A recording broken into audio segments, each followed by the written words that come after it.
Welcome to the Get Real Podcast, your high-octane boost of in the trenches, tell it like it is reality therapy for personal, business, and real estate investing success.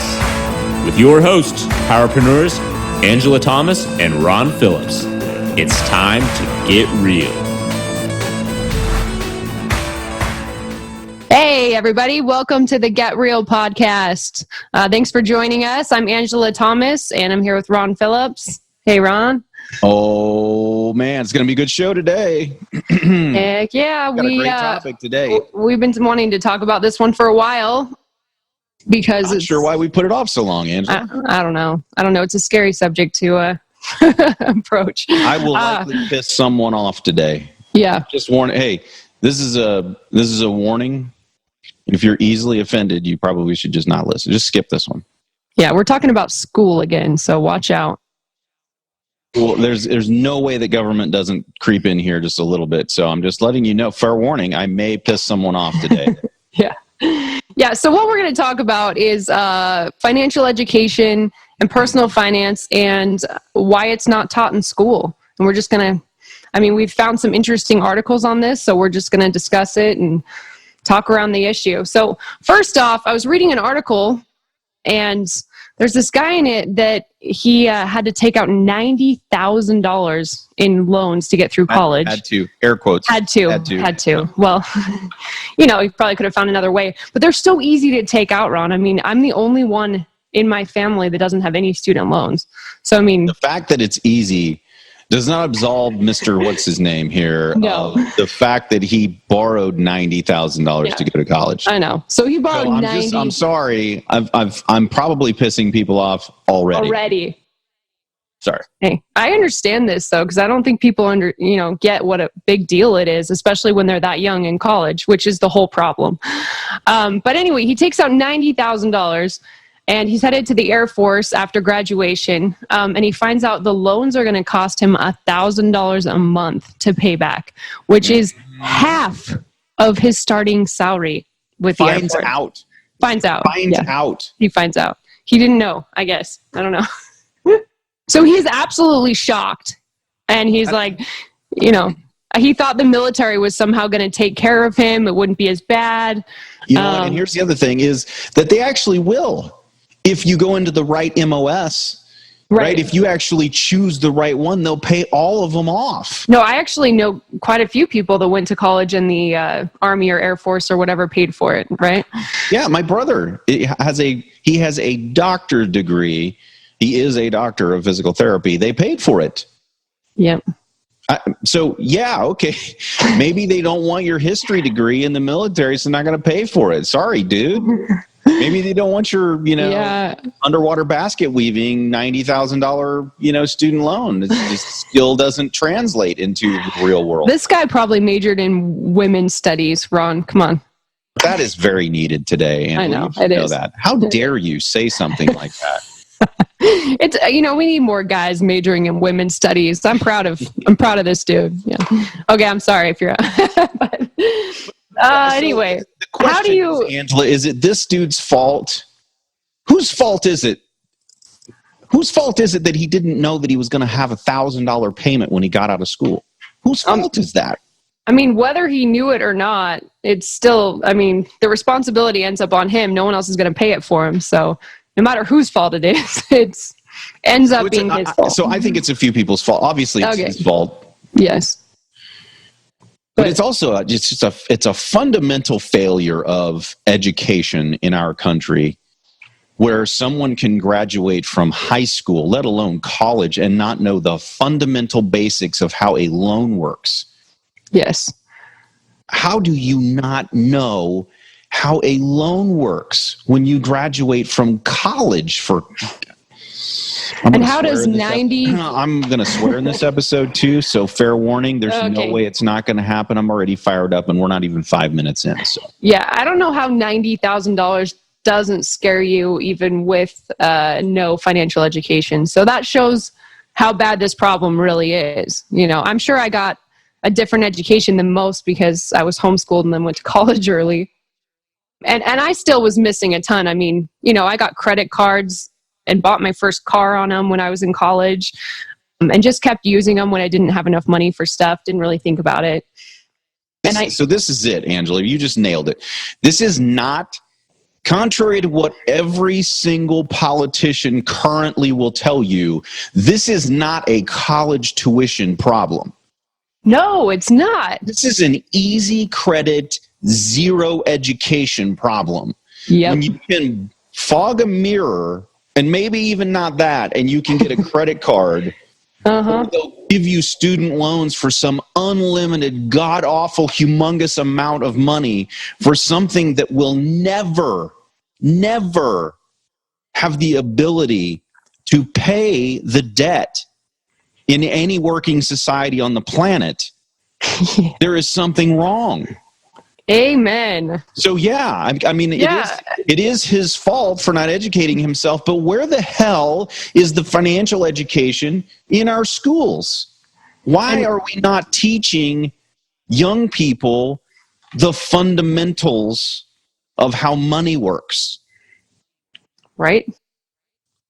And why do they give an 18-year-old $5,000 of credit when I had no history whatsoever? Absolutely, no job. I had a job, but I mean, I was making like $600-$700 a paycheck. My son and my daughter get credit card offers every day. I throw them away before they can look at them. Every day. You can't tell me they know anything about my kids. They don't know that they have jobs. All they know is that they're easy prey at 18 years old, that they have no freaking idea. And the statistics prove it out, that they have no idea.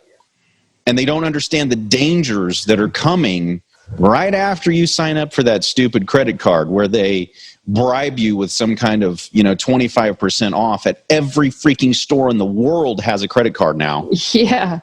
I mean, if you apply for every place that says, hey, you want to apply for our credit card, you could not fit them in a purse, let alone a wallet. And I mean, as a kid, as an 18-year-old kid, I just used it like it was free money. You don't even think about it. So, I mean, it's awesome that you were able to save your kids from that. I lived alone, so nobody threw mine away. But yeah, I don't know. I mean, not having the right financial education, these kids spending money on these credit cards have no plan for ever paying it off. They're just thinking, someday in the future I'll have more money, or not even that. I don't know. Let's get into some statistics, Angela. Here's an interesting one. This came out of a 2018 Investment News article. Said financial advisors recognize the problem. Now, that's good. I'm glad that they at least do. 78% of them strongly agree financial literacy is a concern. So my question is, who the hell are the other 22% that can't recognize that financial literacy is a concern? That's funny. I mean, who are these people? And how did they become financial advisors if they don't understand that financial literacy is a concern? I don't know. That is pretty funny. Next stat, 4 in 10 advisors are doing something to address the problem. Nearly 80%, 8 in 10 know there's a problem. 4 in 10 are doing something about it. And 0 in 10 schools are doing something about it. So there's where we have our problems, right? So yeah, but didn't you just see an article where this is changing in Pennsylvania? I did. Yeah, they're starting to put. Now we'll see what it says. So I have this jaded view, Angela, which is probably going to piss some people off too. But I got to ask myself, why in the world do we already not have this in schools? Why are they not teaching people that it's necessary to understand money, that it's necessary to look at the actual at the income from the career choice that you're making when you go get in debt for college to make sure it's actually can pay for itself, right? Yeah. Why do they not teach entrepreneurism? Why do they not teach people how to run a business? Why do they only teach people go to college so you can get a job, so that you can work for someone else? Why do they not teach people don't go get in crazy amounts of debt buying things you don't need? Why do they not do that? Now, in my jaded mind, right, I think to myself, oh, okay, well, the politicians are bought and paid for on both parties. Yeah. They're bought and paid for by corporations. Exactly. Corporations want people who are good employees, and they want people who are awesome consumers of their products. So there is no outrage from any of them to solve this problem, because the problem benefits them. And that is one of the biggest reasons Americans fall short, because we are all run by money. There's money behind everything that runs the country. And look, I'm fine with that. Which is good. I know. We actually like that. It sounds like we're going socialist here, but we're not. That's a good thing. But, man, it is causing a problem in this area. I mean, we're... It's a short-sighted view, Angela, because these people... it works for a while, right? We can consume for a while, but at some point we have to actually build something. We can't just consume forever, because at some point that you're going to run out of money to pay, and then the companies aren't going to have the money anymore, right? There's not going to be any more money coming in. So an educated populace in the short run, okay, maybe we'll lose a little bit of business, but in the long run, we'll have consumers for a lot longer because they'll have some money. Right? Amen. Hey, real quick, on that note, let me share another stat here. So I also read in this article that the U.S. adult financial literacy level is 57%, and it's only slightly higher than that of Botswana, whose economy is 1,127% smaller. Woo! Unbelievable. Right? I'm actually surprised it's almost 60%. That actually shocks me that it's that high. I know. Well, that's what this, stats, you can lie with stats, so who knows? But, I mean, that's not what we've seen in our company. But, that's what this article said. So, well, here's another article. Here's another article. It says that the financial literacy is actually on a downward trend, which would make sense, right? So if you've got a study saying 60%, that means it's probably going lower. Yeah. Yeah, and only 37% of individuals correctly answered 4 out of 5 financial questions, down from 42%. Yeah. So we're getting worse. Awesome. We're getting dumber. Well, if you think about all the issues in education, this one should be a much bigger topic. Like when you hear, politicians, speaking or debating, this issue doesn't come up. It seems like we're more worried about, social issues than financial education. Here's what they do, Angela. And oh, now I've done it. Trying to choose my words deliberately here. Probably won't help. This is why people struggle. It is not because there are rich people.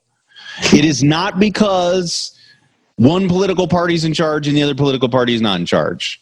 It's not because of racism. It's not because of anything else. It's because as a country, we are ignorant, financially ignorant.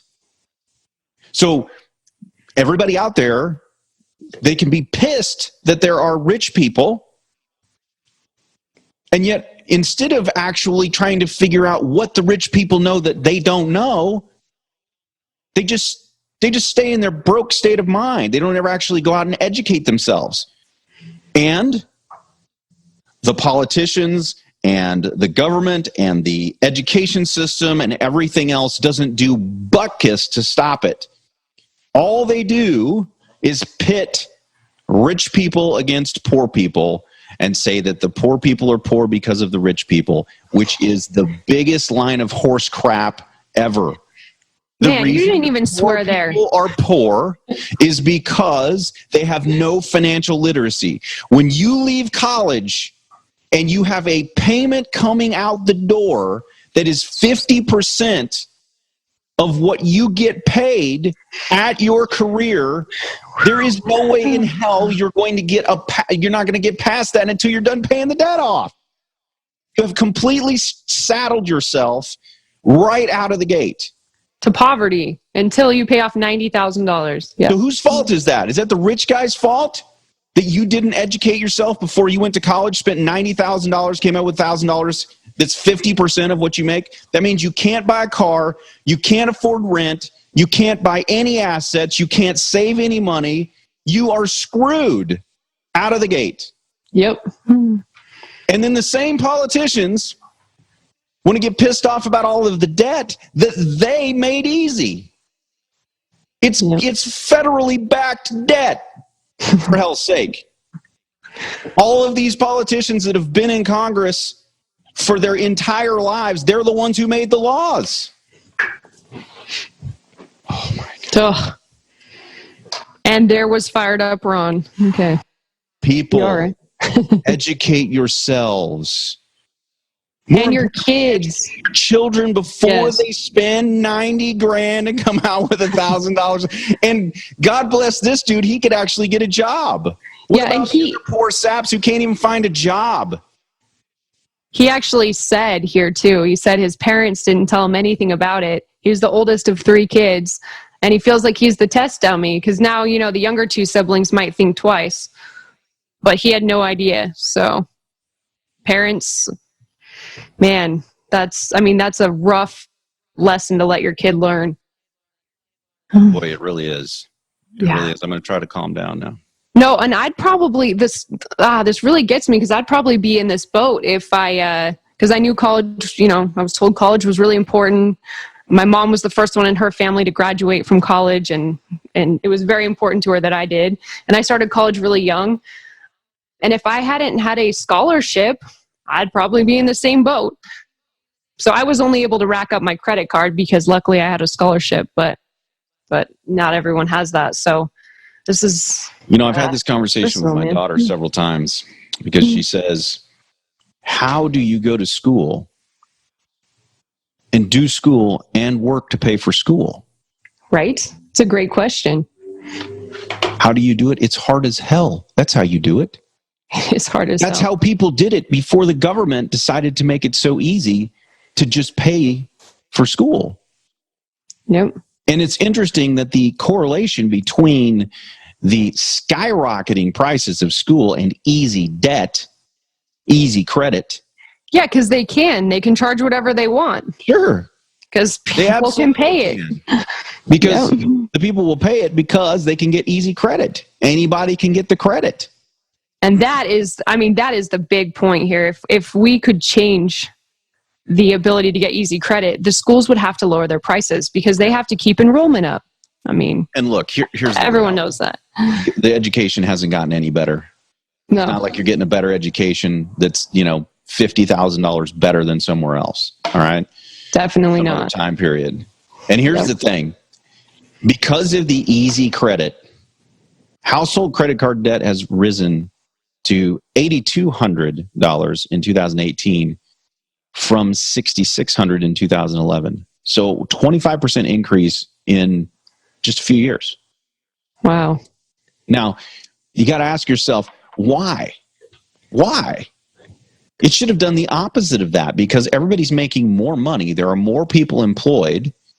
People have a job. Credit card debt shouldn't be going up. It should be going down. And here's the fundamental problem. People are spending money on things they don't need, but that they want, and they are not willing to wait for them. It's just a fact. That is a fact. Now, this all leads to a really big problem, Angela. Yeah, here's the one we see every day. So this affects us on a daily basis, right? Because we see these people. We talk to these people, and I talk to them on Facebook and on the phone and email, and it's really someone sad. Out there right now, Angela, listening to this, is going to relate to what we're getting ready to talk about. Now, somebody's already related to what we've talked about. I've probably pissed them off. They're no longer a listener of our show. But this one right here is going to relate to people who are listening. I guarantee it. Yes. And retirement. All right. Yeah. Retirement. Saving for retirement. And I think this really hit people. Tell me if I'm wrong, Ron, but I noticed this hitting people. You're wrong. I don't know about that. The last, you're wrong. Am I supposed to wait and actually make a judgment call on this? Yeah, I didn't even say what I was going to say yet. Come on. Oh, okay. The last crash in 2009, I mean, I think really woke people up to this, realizing that they can't rely on anyone else for their retirement, including, relying on volatile investments, stocks, anything that can just disappear. And, we're at a time where, pensions have disappeared. Social Security is not something you can count on. I mean, this is really hitting people that, they're hitting, your age, Ron, no offense. And they're like, oh, crap. I know. I just went there. And they're like, crap, I'm going to be working until I'm 90. So stats again, stats are tricky things, but Americans between 55 and 64, do you realize that the median retirement savings is $104,000? That hurts. $104,000. Wow.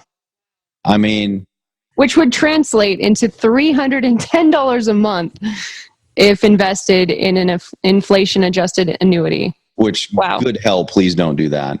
Oh, wow. Well, I mean, that wouldn't be the best investment, but if you did, that's what it would. Woo! What makes this worse, Angela, is that that we're living longer, right? So when Social Security started, when pensions were the big deal, and 401ks started, all this stuff, well, people were dying much sooner.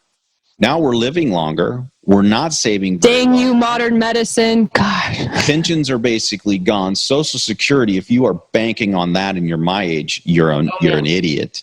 Yeah. It's been bankrupt forever. I read an article the other day that's, oh my gosh, the whole article was about how it's such a big lie that the government has stolen the money out of Social Security.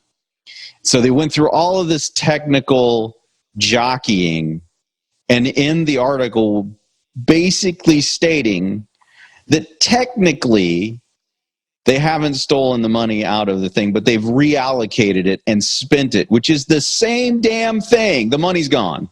I don't care what you call it. The money's gone. So it's bankrupt. There's no money there.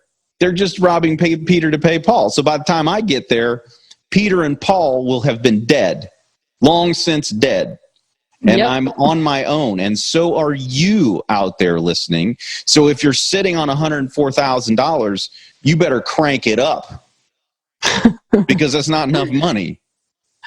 And Ron, I've talked to a few people actually that have, called into our company and stuff that about this issue. And some people out there seem to think that the whole Social Security bankruptcy thing is going to be fixed before they actually need it. So, by whom? They've been talking about fixing it. The politicians that always keep their promises. Oh my gosh! Well, they give themselves a raise. That's yeah. They're like, oh, we got more money here. That. Yeah. So if you're one of those people, you got to wake up. It's just not going to happen. I mean, I would bet on it. I would bet quite a bit. It's not going to happen. So anyway, on that note, like we said, a big part of the problem is that schools don't incorporate financial education into their curriculum. It's just not taught. According to this, a third of states actually require high school students to take a personal finance course. That is not California or Utah, I'm guessing, because nobody that I know had one of those in high school. Nope. If I'm wrong, go ahead and correct me. Yeah. My kids didn't. So and then it's exacerbated by the fact that you've got the financial services industry out there that's, they claim they're doing something about educating people, right? But they spend $17 billion marketing their products and a few million on financial education. I mean, it's pathetic. Yeah, that is really bad. And then there's the whole conflict of interest thing, right, Angela? Yeah. It's funny because here in this article it says conflicts of interest, for example, are pervasive in the advice industry. No. What? Really? Current rules allow brokers to put their financial interest ahead of a customer's when selling a financial product. In other words, they may choose the mutual fund or annuity, earning them the highest sales commission.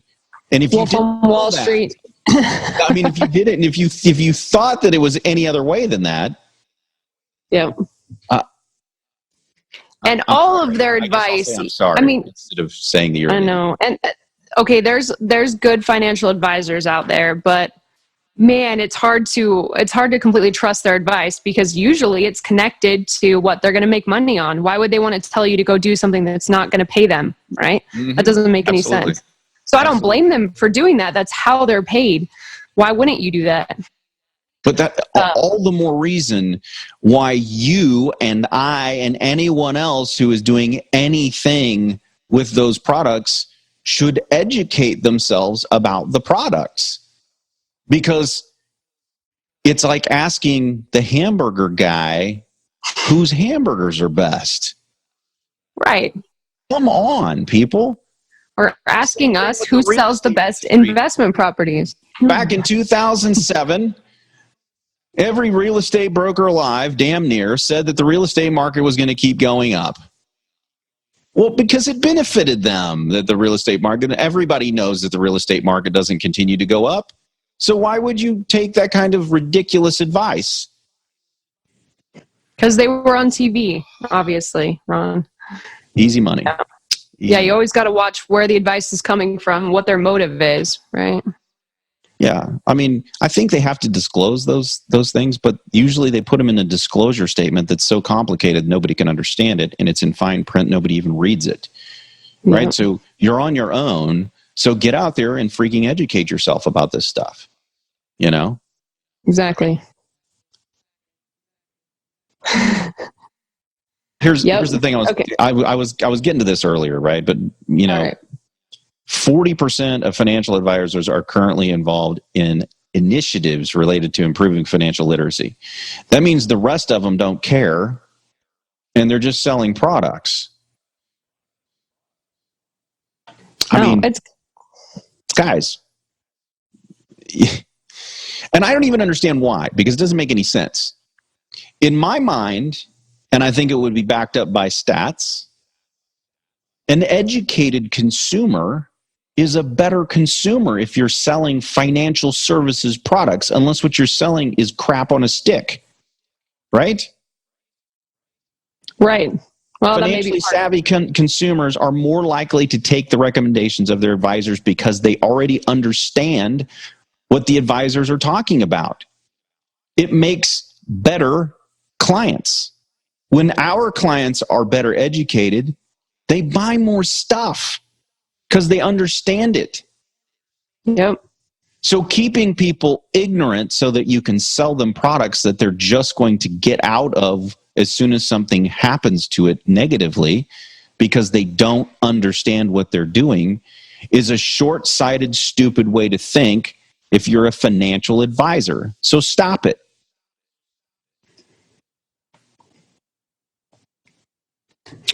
Amen. Okay. All right. Well, next point on this is that kids emulate their parents' personal financial habits. So Angela's trying to parents, figure out where to go that I'm not going to get all fired. I know you just keep ranting, which is good. I like that. I think everyone will enjoy that. Next point is children. Ron, you froze, or I froze. Oh, well, it happens. Am I back? Just keep talking if I'm not back. Oh, was it me? Oh, I don't know. Oh, it looked like you froze. All right. But yeah, kids copy what their parents are doing. So your kids are probably fine, Ron, as long as you tell them. No kid is fine because they're all kind of stupid at that age. Well, they are. Not stupid. They're ignorant at that age. But yeah, you gotta help them. They actually do look and listen to what you say and what you do. Well, yeah, more than listening to what you say, they watch what you do. And I mean, that's why I wanted to get involved in real estate investing, because I saw my mom doing it and I saw what it did for her. But I also learned some not so great habits from my parents. And, I think it's really important that you're that you're actually teaching them as well, because it's still easy to miss a lot of stuff. Because, I learned about real estate investing from my mom, but then I freaking racked up a credit card when I was 18. So obviously I missed a few things. And I didn't, I came out of college not knowing how to write a check, which I realize isn't, that's barely relevant anymore, but it still seems, if we're missing that, what else are we missing? And I took financial courses in college. And then I took entrepreneurial courses. Another big problem, I think, is that none of it's all kind of like theory. None of it's actually, you're not practicing any of it. None of it actually applies when you get out. It's more the theory of it. And many of the educators are theoreticians anyway. They just never actually did any of it. It's all theory, right? And so it's really difficult when you get out there and you start your own business, because where do you learn that stuff? It's almost all hard knocks. And you better learn financial literacy pretty quickly. Otherwise, you're going to be out of business. Do you remember, Ron, this is... go ahead. I was going to say, kids... Oh, I was just going to... Kids... Sorry. They look at their parents, and if their parents have been wise with money, odds are they're going to be wise with money. They still may do some stupid things. All kids do. I did. Everybody does. But they're less likely to do, things that are going to incapacitate them financially if their parents have done a good job talking about money with them. And there's stats to back it up. And we've been statting this whole time. So it's probably. And this part right here this is really important too, is, parents are how we get things added to curriculum. When parents were saying that their kids need to be computer literate, the schools started responding. Mm-hmm. So parents need to demand that their kids are taught basic financial literacy, or it's never going to happen. And Elizabeth Warren said that. So, we love her. Mm-hmm. but it's true. It is true. And she was an educator. She probably went through that and understands how things like that happen. Yeah. And it is. So if we're waiting for some politician to save us, it isn't going to happen. We've got to start educating our kids, and we've got to start demanding financial literacy being taught in school, and then be taught correctly, right? There's so much out there that is just not right that is taught.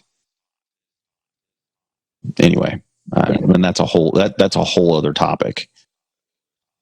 But schools need to get into the business of teaching money, I believe. I don't think they will, but they should.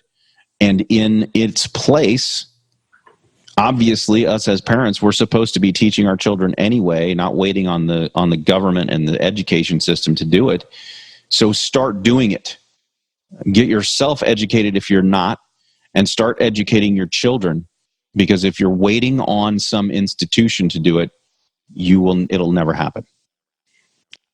And I think there may be some parents out there that think this is taught in school and are, just expecting the school to teach their kids. So, which is hilarious, because we work with thousands of adults who've never done a personal financial statement, don't know how to do it, don't know what it is, have no clue. No clue. Yep. And they expect their kids not to make big mistakes when they themselves are doing it and have zero idea about finances. I mean, come on, people. Yeah. So if that's the case, you got to educate yourself and then your kids, right? And there's some really, really simple ways to do this. Yeah, which we're going to talk about in the next episode. Okay. All right, Ron? Let's save it for the next episode then. Yeah, so the next episode, we're going to talk about... Teaser. I know, you are a tease, Ron. Come on. We're going to talk about wealth management lessons that you should have mastered and that you can teach your kids that they should master young. So join us next time. There's still time if you haven't mastered them. Yeah. And I'm going to try really hard to be calm on the next one, Angela. We're going to be talking about solutions. I was liking Preacher Ron there. Come on. All right. Preach, Ron. Thanks, everybody, for joining us. As always, you can visit getrealestatesuccess.com if you'd like to subscribe to our podcast, leave us any comments, tell us any other topic you'd like to hear about. Or you can check us out on Facebook or Instagram at Get Real Podcast. And we'll see you next time. Thanks, Ron. See ya. This has been the Get Real Podcast. To subscribe and for more information, including a list of all episodes, go to getrealestatesuccess.com.